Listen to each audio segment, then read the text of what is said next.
Hey there, Joao. Let's take a look at your new set, okay? So, you've got the letter to your friend about your new job. Let's see what you said. Dear, not sure how to quite pronounce that, so I'm just going to avoid it so I don't butcher it. I know it's been a while since we last spoke, and I hope this letter finds you well. I'm writing this letter to bring you great news. Do you remember our previous conversation about how dull my job was? Guess what? I resigned from it. As I told you during our last meeting, I haven't had the opportunity to show all my abilities and capacities performing my job in the country.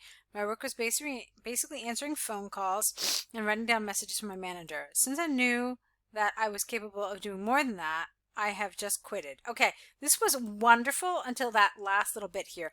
And so grammatically, it should be, I was capable of doing more than that. I just quit, because quit is an irregular verb, okay? And you didn't even need the have. On the same day of my resignation, I sent my CV to the Apple Store, and believe it or not, they called for a job interview on the very next day. Good, that's nice, the very next day. Now I am working as a salesman, dealing with clients every day and getting my salary and more commissions. No need to say, okay, not no need to say, the word you want here, the expression you want is needless to say. It means what you think this means, but that's how you're supposed to say it. Needless to say, my salary is higher than it was at my previous job. Moreover, since I've been making more money, I was able to move from my folks' house. Now I'm living by myself in a brand new apartment. So I would like to invite you to come visit me this summer.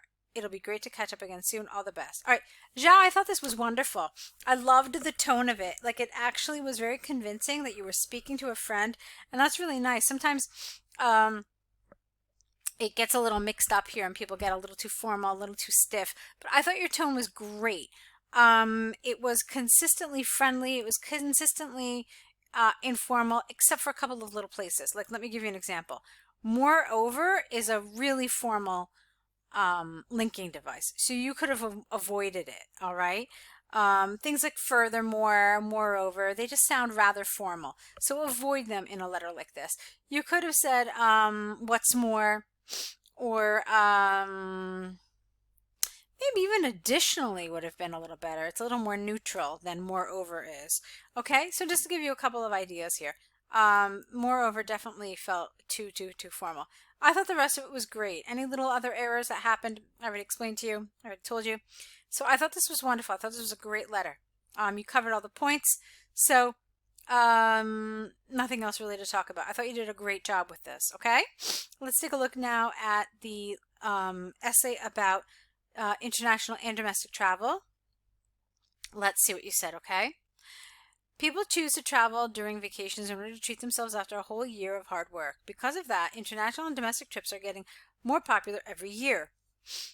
While some agree that a trip brings many benefits for those who travel, others believe that besides those benefits, there are many disadvantages.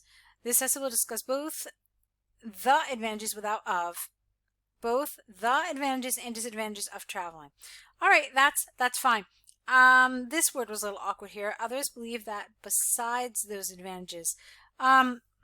A lot of people consider that besides is a rather informal word, so you could have chosen something a little more formal, maybe.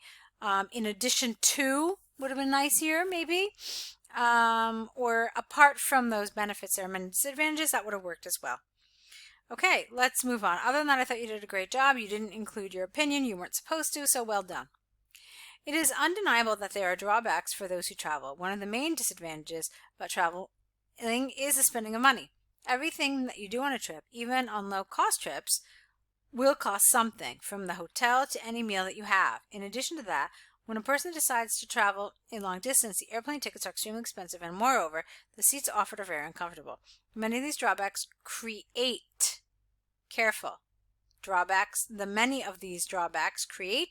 an unpleasant feeling during the trip.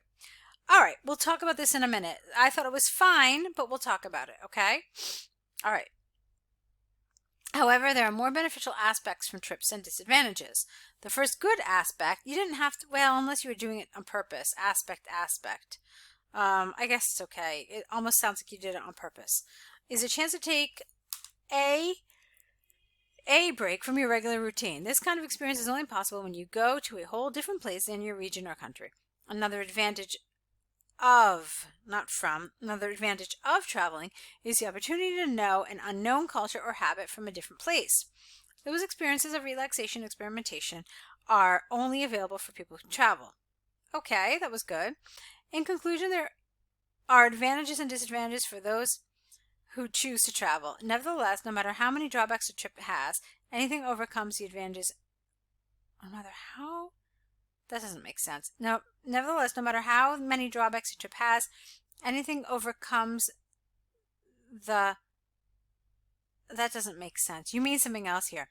No matter how many drawbacks a trip has, nothing surpasses the advantages of travel. That's what you meant, okay? All right, so let's talk about this for a minute now. Okay, so I liked this paragraph. I thought it was good. Let's see, you said that it gives you a chance to take a break from your routine. What does that mean? Maybe you could have explored that a little bit. You could have said a little bit more about that. And then you said another advantage is to know an unknown culture or habit. You could have given us an example of this. So what do you mean? Like, give us an example of an unknown culture or habit. I thought you could have explored all of this a little more.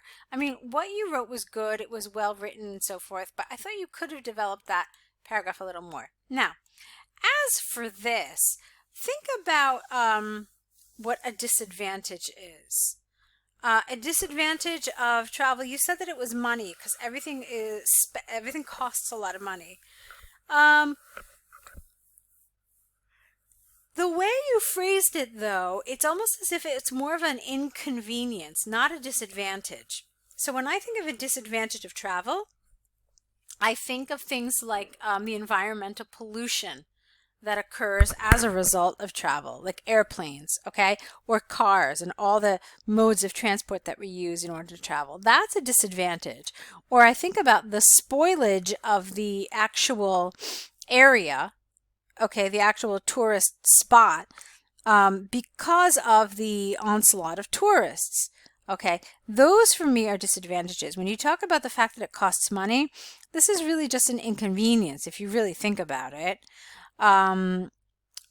You could have maybe said that it's limited to people who have means. So, for example, it's not a particularly democratic sport because if you don't have the money for hotels and transport and tickets and so forth, then you're actually really very limited as to what kind of travel you can do. So that would have been okay. That's a disadvantage. Okay. I hope you understand the difference between what an inconvenience is and what a disadvantage is. I hope that makes sense. I'm not really sure if it does. But either way, let me know if you understand the difference and what I'm trying to impress upon you. So, like, for example, where was it? Right, like the seats are uncomfortable. Like that's it. That's not a disadvantage of travel. This is essentially an inconvenience. So what is it about travel that makes it bad? All right, this is what we're talking about. Travel of all sorts. I mean, not just like, oh, you had an airplane flight and they lost your airplane. They lost your baggage. That's not a disadvantage of travel. That's just an inconvenience. So I hope you can understand what the difference is between these. And if it's not clear from my examples, then let me know. All right. But I thought you did actually really very well in this set. Especially as I already said, I liked your letter very much. I thought that this was good, but it had a couple of areas where I thought you could have done more. As I already said, develop this more, and this should have focused not so much on inconvenience, but rather on disadvantages. Okay, so let me know if you have any questions. I'll be waiting for your next set. So good luck to you.